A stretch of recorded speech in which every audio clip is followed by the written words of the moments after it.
Okey, dalam video ni saya nak tunjukkan macam mana cara kita nak explore ataupun nak tengok testimoni dekat website testimoni real www.realredoc.experience. So you masukkan password yang diberikan.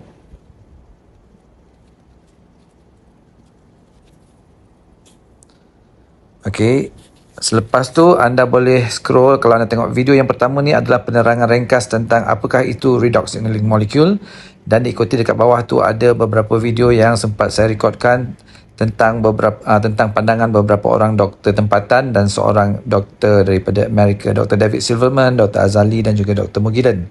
So dekat bawah ni ada beberapa testimoni utama yang terawal, dan kalau anda nak tengok soalan-soalan yang sering ditanya berkenaan dengan redox ni, boleh scroll ke bawah. Dan kalau nak tengok more testimoni, dekat bahagian atas ni ada tulis lagi testimoni, tekan dekat situ dan dia akan bawa anda ke page ni yang ada 352 video yang telah saya rekodkan setakat ini, dan anda boleh melihat website ini mengikut kategori-kategori cabaran kesihatan yang mungkin anda minat ingin mengetahuinya. So contoh nak pergi tengok kat dialysis, tekan dialysis ni akan keluar video-video yang berkaitan dengan cabaran mereka-mereka yang pernah menghadapi dialysis.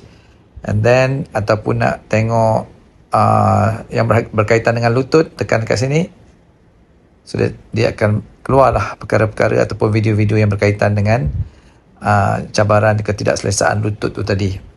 Ataupun nak tengok yang bahagian slip disc, tekan dekat sini akan keluar testimoni yang berkaitan dengan slip disc. Okey, so itu sahaja. Selamat mencuba.